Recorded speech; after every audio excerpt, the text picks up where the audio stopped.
एक state terrorism फैलाया और हमारे पड़ोसी मुल्क हमारे मुसलमान भाइयों और बहनों का मुल्क ईरान, उसके ऊपर खुली दहशतगर्दी की है, उसकी सख्ती से मजम्मत करता हूँ। कल असेंबली में भी सिंध असेंबली ने इस सिलसिले में एक करारदाद मंजूर की थी। हालांकि कल बजट सेशन था और जब कुछ मेंबरान ने इजलास के शुरू में ये बात उठाई तो मैंने कहा कि जी हाँ, ये बिल्कुल ज़रूरी है और हम इसको इस तरीके से करते हैं कि हम कानून की पासदारी करते हुए, लेकिन हमारे कानून में लिखा है कि जिस दिन बजट स्पीच होती है उस दिन कोई और कार्रवाई नहीं होनी होती। हमने कहा हम इजलास अजर्न कर देंगे और इमीडिएटली बुला के और हम इस पे बहस करेंगे।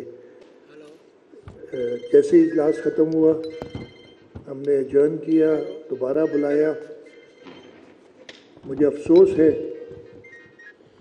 कि इतने अहम मामले पे, चले मेरी बजट स्पीच तो मैं आदी हूँ, पहली बार नहीं हुआ है, इतने अहम मामले पे जिस पे पूरा आलम इस्लाम बल्कि पूरी ह्यूमैनिटी, पूरी इंसानियत बात कर रही है, उसको भी उन लोगों ने जो शायद इंसानियत पे बिलीव नहीं करते, जो शायद अमन पे बिलीव नहीं करते, जिनका शायद पिछला रिकॉर्ड कम से कम वही रहा हो जो इसराइल का है। मैं थोड़ा सा सख्त लफ्ज़ बोल रहा हूँ, लेकिन वाकई ये मेरी बजट स्पीच को एक तरफ रख लें, ये होता है, पहली बार नहीं हुआ है, सारे करते हैं। लेकिन जिस चीज़ पे भी उन्होंने ये बेहतर समझा कि हंगामा आराई करें, तो मुझे नहीं पता किसके कहने पे कर रहे थे। आप लोग जर्नलिस्ट हैं, शायद आप ये पता कर सकें कि ये किसके कहने पे उन्होंने एक रेजोल्यूशन जिस पे हमें इकट्ठा होना चाहिए था। अभी कुछ दिनों पहले जब भारतीय जारियत हुई थी तो पूरी कौम इकट्ठी थी और ये भी ऐसे ही मामला था जिसमें पूरी कौम को इकट्ठा होना चाहिए था, लेकिन उसके अंदर भी उन्होंने ये बेहतर समझा कि एक हंगामा आराई का माहौल पैदा करें और उस रेजोल्यूशन को भी पास ना होने दें। लेकिन उस रेजोल्यूशन को पाकिस्तान पीपल्स पार्टी के हर एक मेंबर ने सपोर्ट किया और वो रेजोल्यूशन कल पास हो गई। और कल वो हमने वफाकी हुकूमत को मिनिस्ट्री ऑफ फॉरेन अफेयर्स, जो तरीक़ाकार होता है जब कोई असेंबली रेजोल्यूशन पास करती है जिसका वफाक से ताल्लुक़ होता है, हमने मिनिस्ट्री ऑफ फॉरेन अफेयर्स को कल रात को ही वो रेजोल्यूशन भेज दी थी। तो मैं दहशतगर्द इसराइली स्टेट की, मैं स्टेट तो नहीं कहूँगा उसको, इसलिए कि हम उसको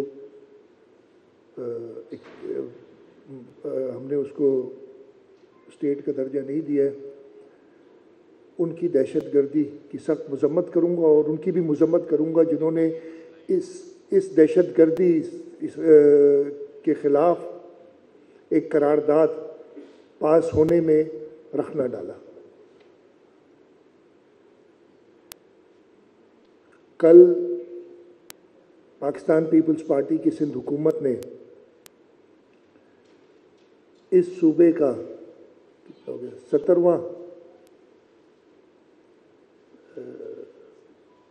मुसलसल बजट पेश किया। मैं उस बजट के कदोखाल और उसके जो इम्पोर्टेंट उसमें हमने चीज़ें एड्रेस करने की कोशिश की उनके बारे में बताऊंगा। Before I go to our budget, मैं चाहूँगा कि आप सबको आगाह करूँ। आपको पता है, आप सारे ख़ासतौर पर जो सहाफ़ी इधर हैं, हम तो MP आते जाते रहते हैं, आप वही हैं, आप हर साल बजट कवर करते हैं और देखते हैं। हमने इस साल का बजट जब बनाया था, ये जो मौजूदा साल 2024-25 जो 30 जून को ख़त्म होगा, उसमें हमें, इसलिए आपको ये भी पता है कि हमारे ज़्यादातर रिसोर्सेज वफाक जो टैक्सेस कलेक्ट करता है, वफाक टैक्सेस सूबे से जो कलेक्ट करता है, ये मैं वाजे कर दूँ, ये पता नहीं कुछ लोगों का ख्याल है कि वफाक से पैसे आते हैं, नहीं, वो कलेक्टिंग एजेंट है हमारे।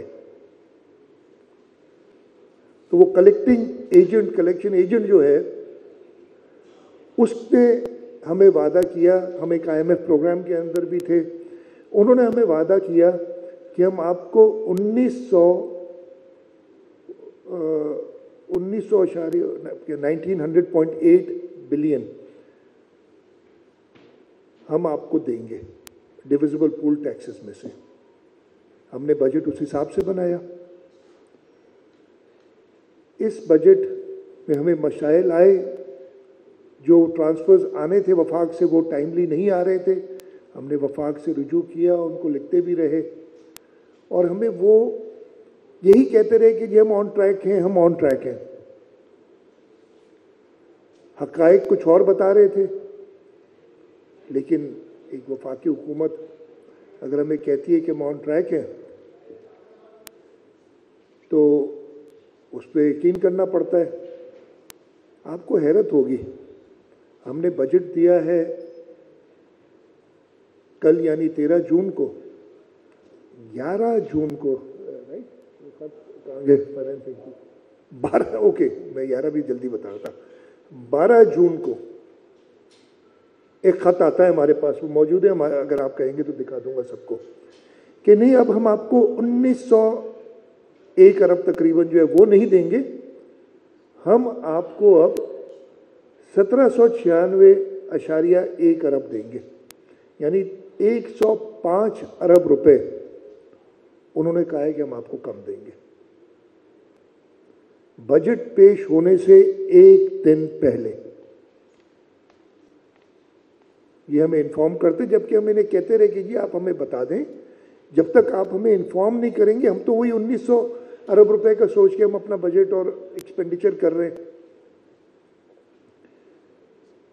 और आज तक यानी 11 महीने गुजर गए हैं, 1478.5 अरब रुपए डिविजिबल पूल से हमारे पास आए हैं।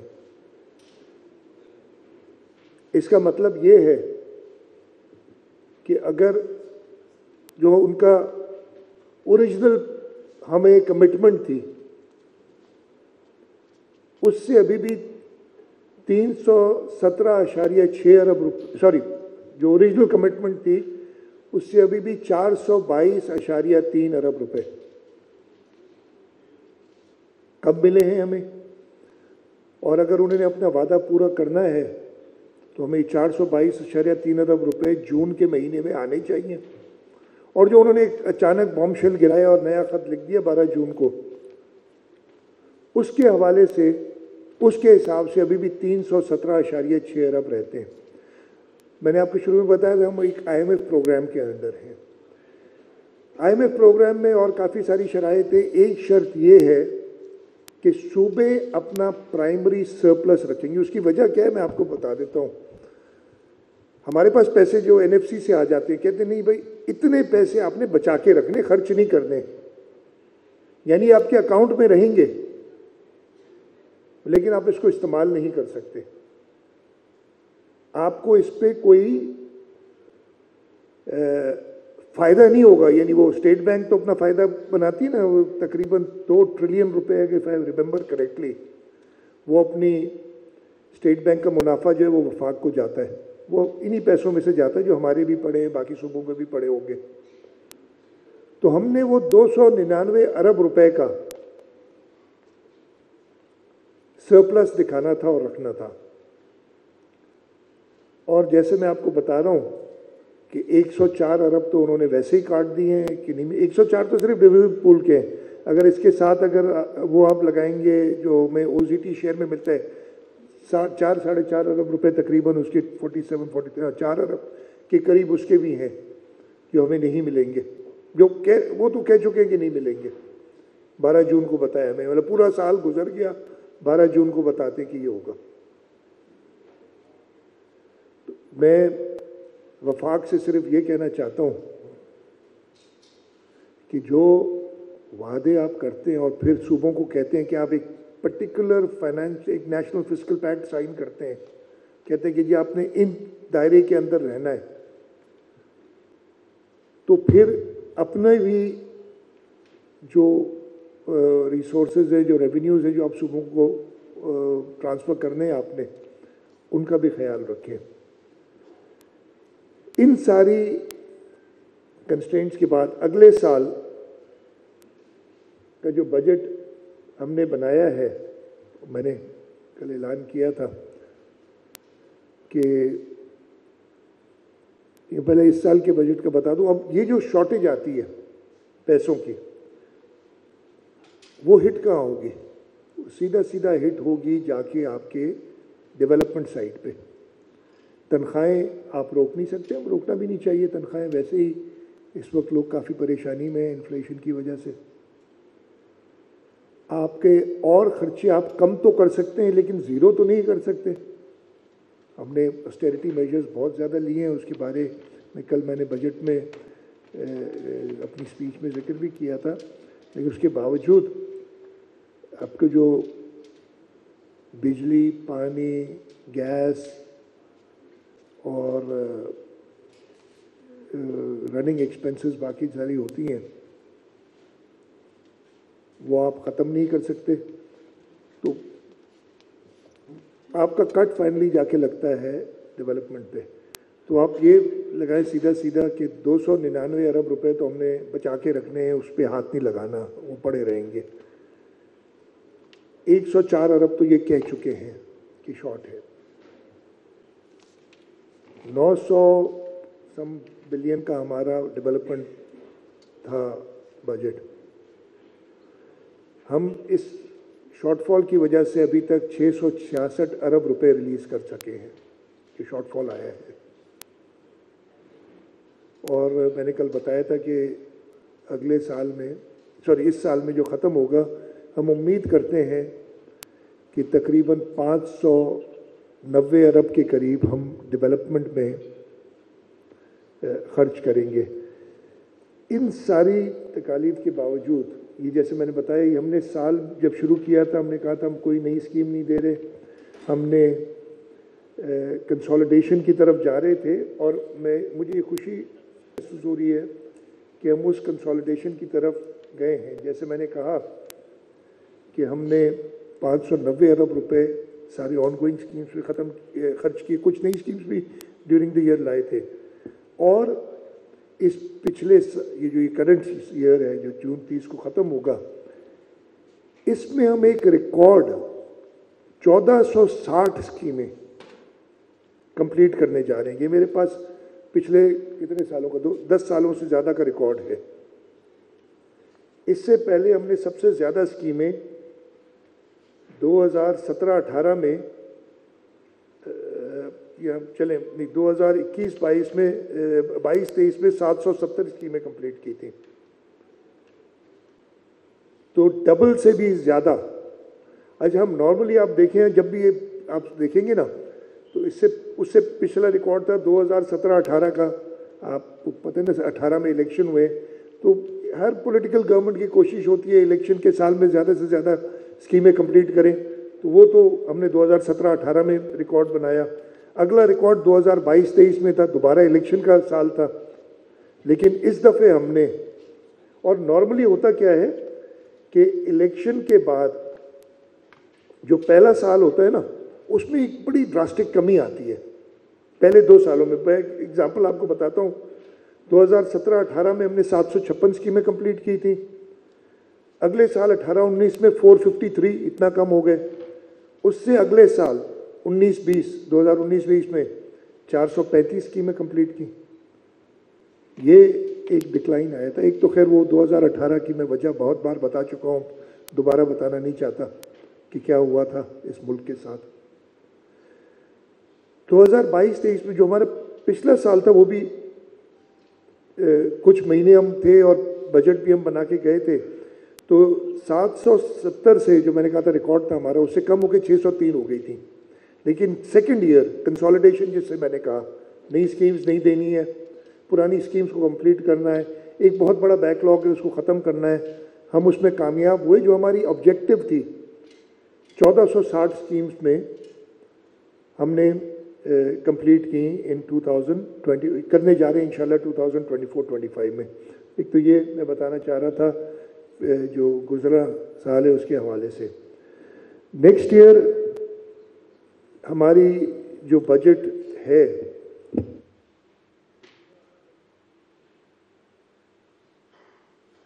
उसका पूरा हजम जो है वो 3.45 ट्रिलियन यानी 3,450 अरब रुपए है। और इसके अंदर हमारी जो डेवलपमेंट है वो हम 1 ट्रिलियन 80 बिलियन, राइट, यही है ना ये नंबर, ये इसका हम डेवलपमेंट बजट बनाने जा रहे हैं जो ऑल टाइम रिकॉर्ड है। अगेन ये डिपेंड करते हैं 2-3 चीज़ों पे।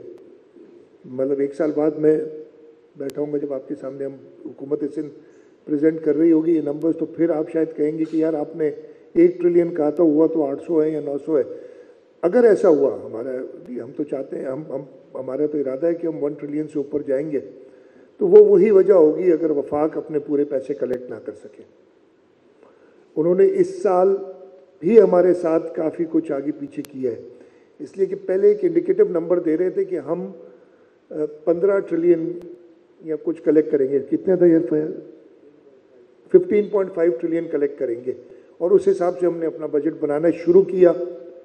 उस तरीके से हमने हमारा जो ओन शेयर था एडीपी, जो प्रोविंशियल एडीपी होती है, वो 600 अरब से ज़्यादा का बन रहा था, लेकिन फिर पता चला कि नहीं, कम होता जाएगा। आप लोग इसको चेंज करें, और फिर हम देख भी रहे थे जो उनकी कलेक्शंस हो रही थी इस साल, तो उन्होंने वो रिड्यूस करके 12.9, राइट, 15.5 ट्रिलियन से 12.9 ट्रिलियन कर दिया है। तो इस वजह से हमारी भी ऑब्वियसली शेयर जो है वो कम हो गया।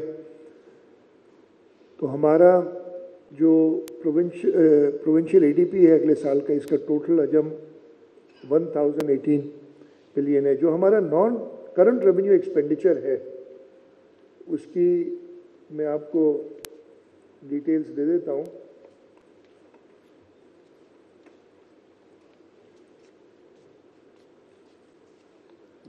$2.150 ट्रिलियन यानी 2150 अरब रुपए का करंट रेवेन्यू एक्सपेंडिचर हमारा होगा। हमारा कैपिटल एक्सपेंडिचर होता है जो हमने लोन्स लिए होते हैं, उसकी प्रिंसिपल रीपेमेंट्स होती हैं। उसके अलावा हम एक बहुत बड़ा पोर्टफोलियो हमारा, और उसके बारे में बात भी करूंगा, पब्लिक प्राइवेट पार्टनरशिप का है। उसके अंदर जो वायबिलिटी गैप फंड होता है वो भी एक कैपिटल इन्वेस्टमेंट होती है, इसलिए वो कैपिटल एक्सपेंडिचर में हम लगाते हैं 281.7 अरब रुपए, 281.7 बिलियन। ये हमारा करंट कैपिटल एक्सपेंडिचर है। और डेवलपमेंट एक्सपेंडिचर है 1018 बिलियन यानी 1 ट्रिलियन एंड 18 बिलियन। 80 मैंने कहा तो वो गलत था, 1 ट्रिलियन 18 बिलियन रुपए। सबसे बड़ा एक्सपेंडिचर इसमें हमारा सैलरीज और पेंशन्स का आता है, आधे से ज़्यादा बजट का जो हमारा करंट रेवेन्यू बजट होता है। इस साल जो अगले साल हमने एस्टिमेट किया है कि एम्प्लॉय रिलेटेड एक्सपेंसेस जो होंगे जिसमें सैलरीज और रिटायरमेंट आती है वो तकरीबन 1.1 ट्रिलियन के करीब होगा। अच्छा, ये वो सैलरीज हैं जो कि डायरेक्टली प्रोविंशियल एक्सचेकर से जाती हैं। इसके अलावा भी जो हम ग्रांट्स देते हैं, बड़ी एफटी ग्रांट्स देते हैं, फॉर एग्जांपल SIUT को ग्रांट, सिंध एजुकेशन फाउंडेशन को ग्रांट, या आपकी NICVD और SICVD को जो ग्रांट जाती है, इनमें भी एक मेजर पोर्शन सैलरीज का होता है।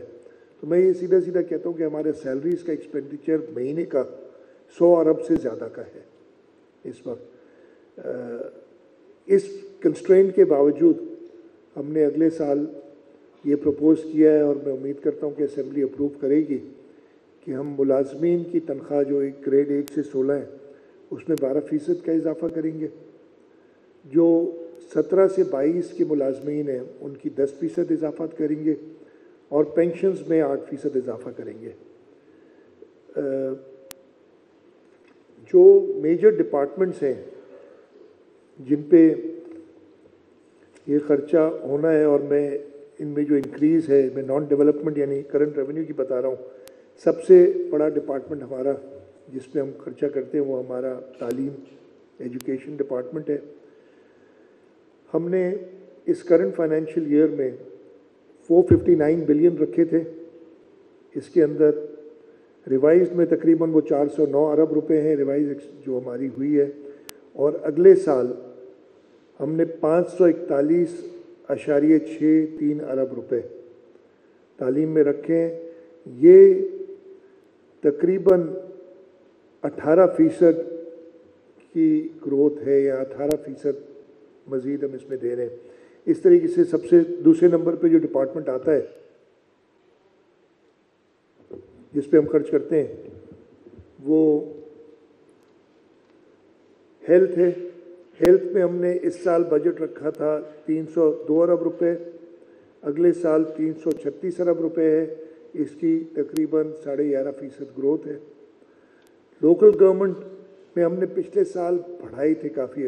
आपको याद होगा कि हमने यूनियन काउंसिल्स के पैसे बढ़ाए थे। हमने जो थर्ड टियर पे हमारे म्यूनिसिपल कॉरपोरेशंस हैं, म्यूनिसिपल कमिटीज़ हैं, टाउन्स हैं, इन सब के पैसे बढ़ाए थे और पिछले साल का बजट 194 अरब था, इस साल 204 अरब रुपए। इसमें 4.8 तकरीबन 5% इजाफा इसके अंदर है। होम डिपार्टमेंट सिक्योरिटी के हवाले से पहले 182.3 बिलियन था इस करंट ईयर में, और अगले साल इसको बढ़ा के 210.8 अरब रुपए कर दिया है। ये 15.5% से ज़्यादा की इंक्रीज़ है। एनर्जी डिपार्टमेंट पहले ये इस साल 62 बिलियन था, अगले साल 72 बिलियन करें, 16% इजाफा। लेकिन ये इजाफा क्या है, ये बिजली की कीमत जो बढ़ी है उसके हवाले से ये, और कोई ये मैं नॉन डेवलपमेंट एक्सपेंडिचर बता रहा हूँ। इरिगेशन में 35 अरब से 42 अरब 17% का इजाफा। एग्रीकल्चर में हमने 28 अरब से 35 अरब, ये तकरीबन 16% का इजाफा होगा। लॉ एंड पार्लियामेंट्री अफेयर्स में 24 अरब से 34 अरब 40% का इजाफा है। डिटेल्स इसकी मैं नहीं देता आपको क्यों। वर्क्स एंड सर्विसेज में हमने हमारा जो नॉन डेवलपमेंट एक्सपेंडिचर उसको कम किया है तकरीबन 7%। लाइफ स्टॉक फिशरीज़ में 13% बढ़ा है। और ये सारी डिटेल है, ये मैंने मेजर डिपार्टमेंट्स का आपको बता दिया। हमारे जो डेवलपमेंट साइड है उसके अंदर जो मेजर डिपार्टमेंट्स हैं, मुझे इधर मिल जाए,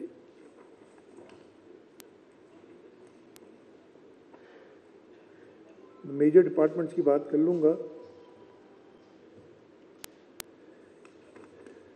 एजुकेशन सेक्टर जो है उसमें हम तकरीबन 103 अरब रुपए की हमारी डेवलपमेंट एक्सपेंडिचर होगी अगले साल, हमारी प्रपोज्ड है। हेल्थ में 45.3 बिलियन, इरिगेशन में तकरीबन 84 बिलियन।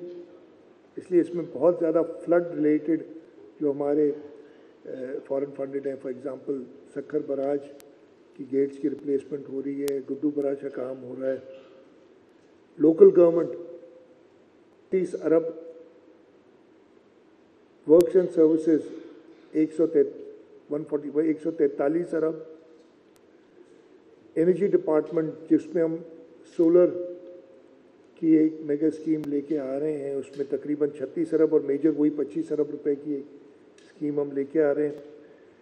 एग्रीकल्चर को हम दे रहे हैं अगले साल, और उसकी मैं थोड़ा सा जिक्र भी करूंगा, इसलिए कि इस साल एग्रीकल्चर की ग्रोथ क्या रही है।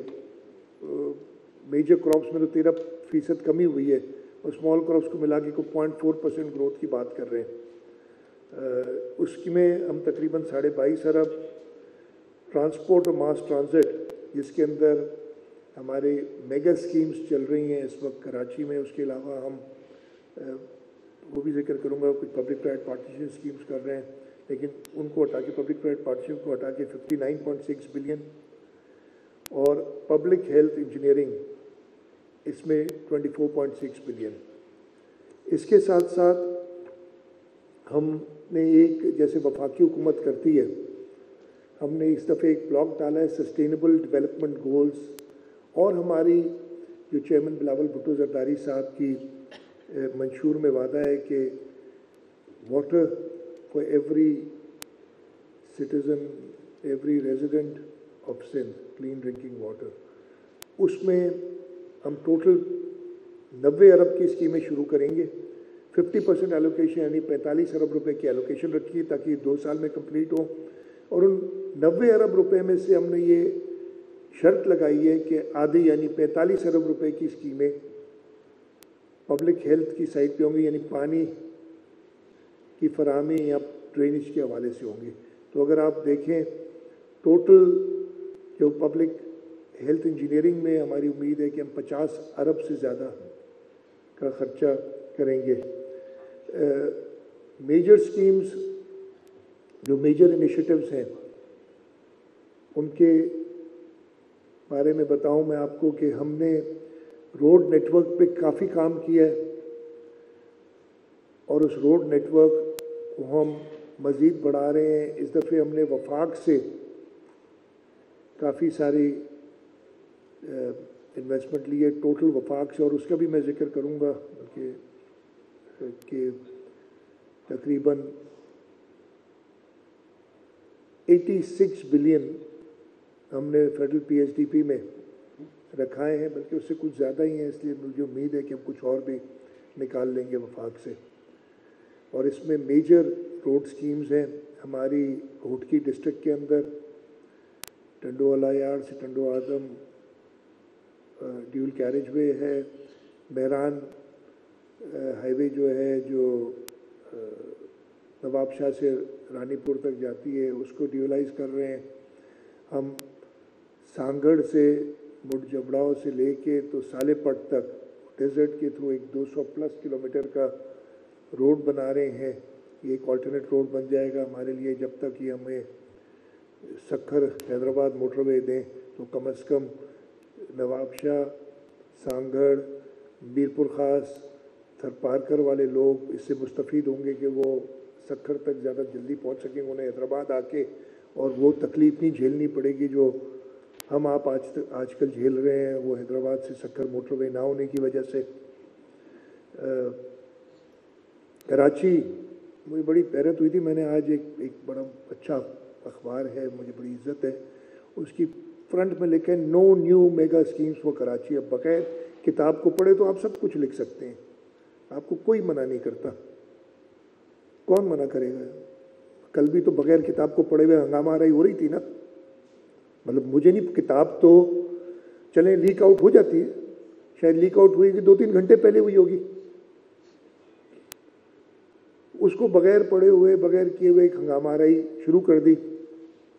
वो no new mega schemes for Karachi, मैं कहता हूँ उसको मैं अभी थोड़ा सा गिनाना चाहता हूँ। मैं जल्दी में कोशिश की थी कि मैं तैयारी कर लूँ, क्योंकि मैं इस हिसाब से नहीं सोचता। कराची मेरा शहर है, कराची मेरे सूबे का दारुल खिलाफा है। मैंने कभी इस तरीके से नहीं सोचा कि कराची को कितना दिया है तो उसको कितना दिया है, लेकिन अनफॉर्चुनेटली ये सवाल आ जाते हैं। तो इसलिए मैंने फिर आज सुबह बैठ के कहा कि इस बजट में, और ये मैं एक रुपए का हिसाब देने के लिए तैयार हूँ, कराची शहर की स्कीम्स की हमारी जो एडीपी है 236.6 अरब रुपए रखे गए हैं। उसके अलावा ये एलोकेशन है, ये स्कीम्स तो ज़्यादा अमाउंट की होंगी बहुत, वो मैंने जल्दी में नहीं देख सका, सिर्फ एलोकेशंस को देखा है। उसके अलावा हम जो पब्लिक प्राइवेट पार्टनरशिप प्रोजेक्ट्स में बताते हैं ना, VGF, फॉर एग्जांपल एक छोटा सा एग्जांपल, तो शाहराह भुट्टो अभी बनी है कराची में। आज इंशाल्लाह ताला जैसे वादा किया गया था, आज आफ्टरनून में आप सबको दावत भी आइएगा, हम उसको कायदाबाद तक ओपन कर रहे हैं। 54 अरब रुपए पब्लिक प्राइवेट पार्टनरशिप में, वो इसमें नहीं आते, वो PSDP में नजर नहीं आते आपको। लिंक रोड जो बनाया हमने PSDP में नजर नहीं आएगा आपको। मार्बल सिटी वो इस PSDP, इसलिए वो पब्लिक प्राइवेट पार्टनरशिप की स्कीम्स है, वो आपको इस PSDP में नजर नहीं आएंगे। NED का टेक्नोलॉजी पार्क 25 अरब रुपए की स्कीम है और इंशाल्लाह 10 अरब रुपए अगले साल हम इस पर खर्च करेंगे, वो आपको इस PSDP में नजर नहीं आएंगे। इस वक्त ऑन गोइंग 95 अरब रुपए की स्कीमें हैं कराची शहर की, जो कि पब्लिक प्राइवेट पार्टनरशिप में हो रही हैं। तो 236 अरब एक बताए, 95 अरब रुपए जो एलोकेशन, 95 अरब, खैर थोड़ा सा फर्क है, ये टोटल कॉस्ट ऑफ स्कीम्स है जो इस वक्त अंडर एग्जीक्यूशन है। तकरीबन 25 अरब रुपए इनमें भी जो नेक्स्ट फाइनेंशियल ईयर इसमें खर्च होंगे। और इसके अलावा हम कनेक्टिविटी देख रहे हैं पोर्ट से लेके तो शाहराह भुट्टो तक, अगेन पब्लिक प्राइवेट पार्टनरशिप में। जहाँ तक मुझे याद पड़ता है तकरीबन 65 अरब रुपए का वो प्रोजेक्ट है, जिस पे हम बहुत तेज़ी से काम कर रहे हैं, इसलिए कि हमें पता है कि अगर ये पोर्ट से कनेक्टिविटी नहीं हुई तो ये पूरी तरीके से शाहराह भुट्टो यूटिलाइज नहीं होगी।